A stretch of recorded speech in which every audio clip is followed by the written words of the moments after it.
Bonjour, c'est Anne-Sandrine Di Girolamo au micro des Ondes de Limo, le podcast immobilier attentif et curieux. La crise du logement en France affecte les entreprises et leur capacité à recruter. Parmi les leviers possibles pour aider à la mobilité des Français dans leur carrière professionnelle, l'outil Visal. Un outil dont nous allons parler tout de suite avec Jérôme Druna, qui est directeur général de la PAGL. Jérôme Druna, bonjour. Bonjour. Ce n'est plus un secret, la crise du logement en France affecte le marché du travail de façon négative et cela, malheureusement, n'est pas un épiphénomène. Pourtant, l'une des conditions à la mobilité professionnelle, c'est bien l'accès au parc locatif. Oui, vous avez tout à fait raison.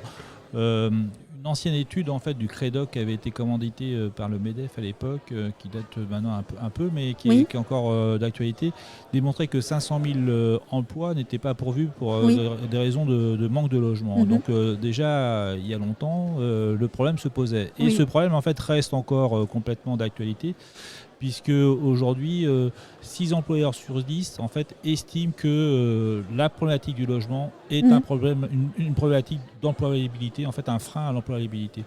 Et ça, c'est un réel problème, enfin c'est un réel souci pour les partenaires sociaux d'Action Logement qui justement en fait cherchent à faire en fait le lien emploi-logement. Et si on se concentre en fait sur les jeunes de moins de 35 ans, les constats sont encore pires en fait. 12% des jeunes en fait ne font pas d'études à cause d'un problème de logement. 17% des jeunes en fait sont freinés dans l'accès à l'emploi à cause d'un problème de logement. Donc on voit bien que le logement est un élément essentiel à cette mobilité professionnelle et la crise que vit aujourd'hui le parc locatif privé en particulier en fait amplifie en fait ce problème. En quoi donc la garantie Visal va pouvoir être un booster de la mobilité des salariés français au premier chef, mais aussi, vous venez de le dire, peut-être un accélérateur pour les étudiants, pour les personnes en alternance, etc.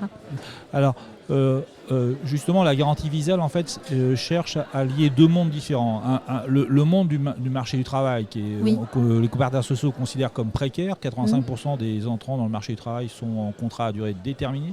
30% ont un contrat d'un jour.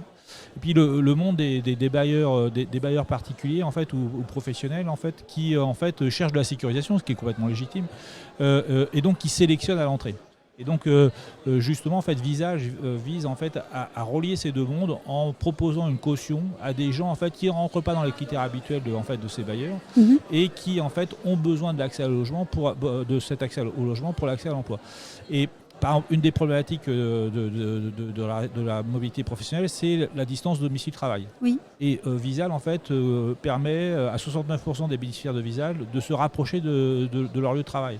Et ça, c'est un élément très important pour les partenaires sociaux, non seulement pour l'employeur, mais également en fait, pour le salarié en fait, qui passe moins de temps dans ses transports et qui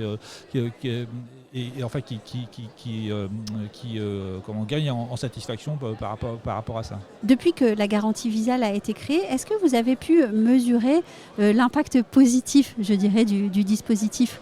Alors oui, puisque je vous disais, sur les 69%, on sait que 69% des personnes qui ont bénéficié de Visal se sont rapprochées de leur lieu de travail.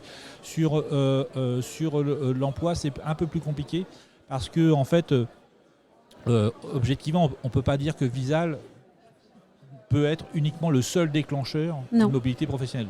C'est tout un ensemble en fait, de choses qui génèrent la mobilité professionnelle. Et vous imaginez bien, moi, si on devait se déplacer demain, on a un conjoint, un mari, on a des enfants, on a des amis, on a une famille, et c'est pas si simple que ça en fait de se déplacer pour des causes professionnelles. Par contre, effectivement, on peut montrer qu'effectivement Visal accompagne en fait cette mobilité, et c'est bien ça l'objectif. Ou adoucit la problématique peut-être aussi. Voilà, c'est ce que je qualifie ça d'accompagnement, mais effectivement c'est un élément parmi d'autres qui va en fait faciliter cette mobilité et surtout faciliter le choix de cette mobilité, parce que c'est bien ça la question. C'est une fois que j'ai décidé éventuellement que j'ai trouvé un emploi autre part ou très éloigné de chez moi, en fait il va falloir que je fasse un choix de dire ok, je suis prêt à passer le pas, et en fait qu'est-ce que je vais avoir comme accompagnement pour prendre en charge mon déménagement, pour l'école de mes enfants sur place, pour effectivement trouver une caution et me trouver un logement à louer pendant quelques temps pour pouvoir m'installer. Voilà. Les agents immobiliers sont évidemment vous accompagnent dans la communication de la garantie Visale. Est-ce que aussi vous avez des retours du grand public? Est-ce que le grand public seul, sans l'aide des agents immobiliers, connaît désormais la garantie? Ah oui, alors les agents immobiliers nous accompagnent, on aimerait qu'ils nous accompagnent encore plus. Oui.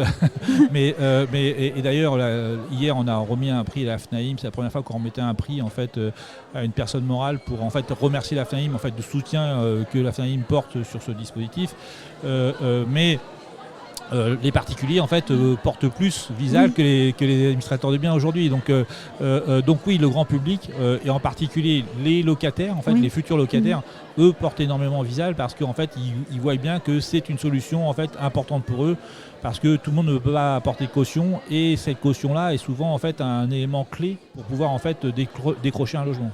Mais alors qu'attendez-vous de plus des agents immobiliers ?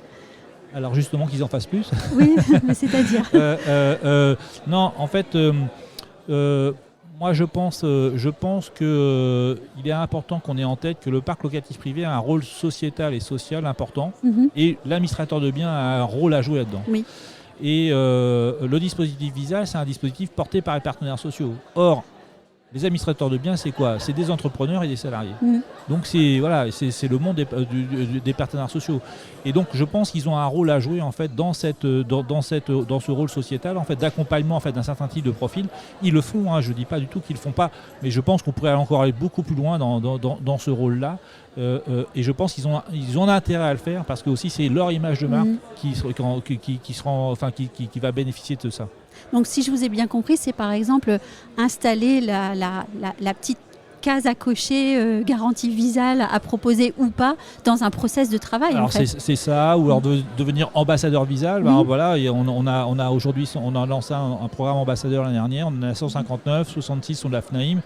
Ben voilà, c'est d'être ambassadeur, de promouvoir le dispositif non seulement bien évidemment pour ses clients, mais aussi promouvoir le dispositif auprès de ses confrères à l'extérieur. Et voilà, c'est ça. Je pense que après, je rappelle que l'objectif de Visale, c'est pas de concurrencer la GLI, c'est bien d'être en complément de la GLI. Et donc Visale a toute sa place dans la panoplie des outils de sécurisation qui peuvent exister sur le marché. Récemment, vous avez annoncé viser les 2 millions de contrats Visale. Qu'est-ce que ça veut dire ça, viser 2 millions de contrats? Alors aujourd'hui, en fait, récemment, en fait, on a signé une convention quinquennale avec l'État cet été, et ça, c'est un élément important pour le groupe Action Logement parce que ça marque en fait pour les 5 ans qui viennent. En fait, qu'est-ce qu'on va faire dans les 5 ans qui viennent? Et dans cette convention quinquennale, en fait, effectivement, on a eu comme ambition, au regard des résultats positifs de Visale, on a eu comme ambition en fait d'inscrire en fait 2,1 millions de contrats supplémentaires à ce qu'on a déjà fait. Donc l'idée, c'est d'arriver à fin 2027 à environ 3 millions de contrats depuis 2016. Et ça, c'est vraiment une ambition importante pour les partenaires sociaux parce qu'en fait, on voit bien que Visale, ça marche. Visale est une réussite et donc il faut démultiplier maintenant ce dispositif. En quoi cet objectif est réaliste? Parce que je suppose que vous n'avez pas posé ce chiffre au hasard. Il est réaliste parce qu'en fait, effectivement, Visale est un dispositif assez jeune. Donc, on a 2 millions d'entrants dans le parc locatif privé. Vous voyez, donc et notre objectif, c'est d'en faire à peu près 450 000 par an. Donc, c'est pas inatteignable. On voit bien qu'au regard de nos chiffres, au regard du comportement du marché, alors même si le marché en ce moment est très compliqué, cette année, par exemple, on va en faire 326 000. Donc, en fait, on pense que voilà, notre ambition est réalisable. C'est pas une ambition qui a été posée comme ça pour le plaisir. C'est réalisable. Il va falloir mobiliser tous nos partenaires, mais c'est une belle ambition réalisable. Et donc on mobilise les agents immobiliers. Et on mobilise donc les agents immobiliers. Merci beaucoup Jérôme Druna. Merci à vous.